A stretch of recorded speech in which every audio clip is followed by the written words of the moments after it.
अस्सलाम वालेकुम दोस्तों, भी मां खिली वठा।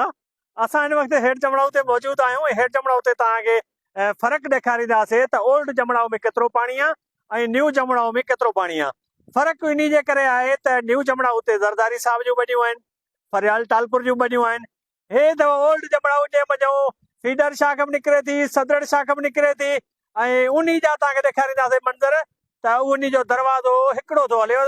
मां कैमरामैन खे चवंदुमि तव्हांखे ज़ूम करे ॾेखारे त हीउ अथव मिसकीननि जो वाह। हीउ जेको ओल्ड जमड़ाऊ आहे हीउ मिसकीननि जो आबाद नंढनि आबादगारनि जो आहे, जंहिंजो सिर्फ़ु हिकु दरवाज़ो खुलियल आहे, ॿिया दरवाज़ा तक़रीबन बंदि आहिनि।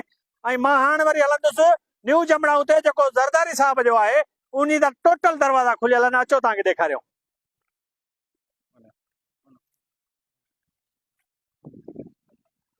हीउ जेको साम्हूं हिन वक़्तु असां वरी जेको न्यू जमड़ाऊ आहे उन जी भरिसां ई निकिरे थो, तव्हांखे वरी उन जा बि मां मंदर ॾेखारींदुसि त उन ते ॾिसो त उन जा समूरा दरवाज़ा खुलियल आहिनि। फ़र्क़ु इहो आहे त हीउ सदर साहिब जी ज़मीनूं आबाद कंदो आहे, सदर पाकिस्तान जूं, ऐं हू आहे ग़रीब आवाम जूं जेको ज़मीनूं आबाद कंदो आहे। त हाणे तव्हांखे फ़र्क़ु साम्हूं नज़र ईंदो हूंदो त हीउ अथव न्यू जमड़ाऊ, जंहिंजा तव्हां तेज़ वाकरा ॾिसो था, समूरा दरवाज़ा खुलियल आहिनि ऐं तव्हांखे हीअ पाणीअ जी लाइ मंदर ॾेखारियूं पिया त आख़िर हिननि माण्हुनि ॾोह कहिड़ो कयो आहे ओल्ड जमड़ाऊ वारनि आबादगारनि, जिन सां एॾो वॾो ज़ुल्म कयो पियो वञे। हीउ ॾिसो त हीउ अथव न्यू जमड़ाऊ जा मंदर। छो जो हिन न्यू जमड़ाऊ ते ज़रदारी साहिब जी पंहिंजी ज़मीन आहे, रोहताणी गुपचाणी वारे इलाइक़े में, ऐं पिछो साहिब जी पंहिंजी ज़मीन आहे।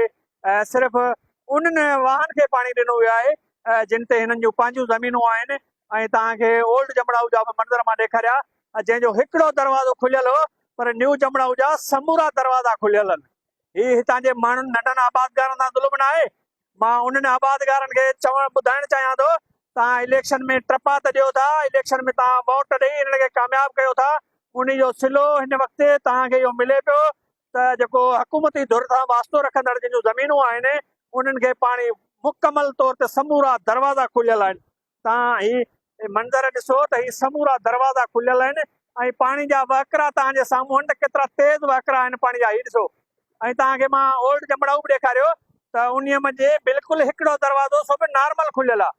आख़िर हीउ हितां जे सिंध जे माण्हुनि सां माटली माउ वारो सलूक छो पियो कयो वञे, कहिड़ी ॻाल्हि जे करे कयो पियो वञे?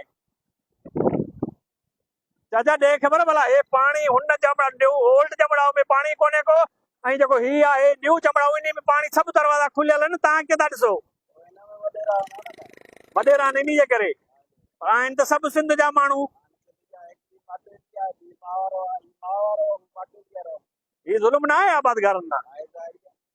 हा जी दोस्तो, हीअ त हिकु आबादगार गॼो जंहिं बि शइ खे तस्लीम कयो त हीअ जेको न्यू जमड़ाऊ आहे इहो सम्झो त माउ आहे ऐं ओल्ड जमड़ाऊ जेको आहे माटेली माउ आहे।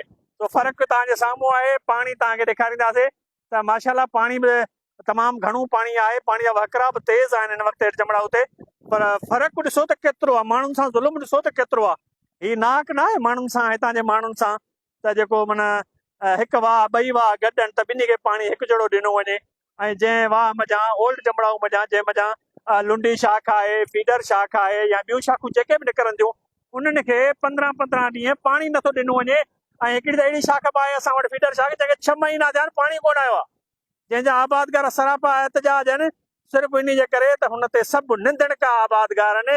धणको आबादगार हिन वाह ते अथव जंहिंजा समूरा दरवाज़ा खुलियल आहिनि। हीउ ॾिसो, हे तव्हांखे नज़र ईंदो त केॾा तेज़ वहकरा आहिनि पाणी जा। तो दोस्तो मूं तव्हांखे सिर्फ़ु इहो फ़र्क़ु ॾेखारियो त हुकूमती धुर जे माण्हुनि सां ऐं जेके आम पब्लिक आहे उन्हनि सां हीउ कहिड़ो रवैयो आहे, कहिड़ो ज़ुल्म कयो पियो वञे, माटली माउ वारो सलूक माण्हुनि सां कयो पियो वञे। तो हीउ तव्हांखे मूं मंदर हेठि जमड़ाऊ हुजे, ओल्ड जमड़ाऊ ऐं न्यू जमड़ाऊ जा ॾेखारिया।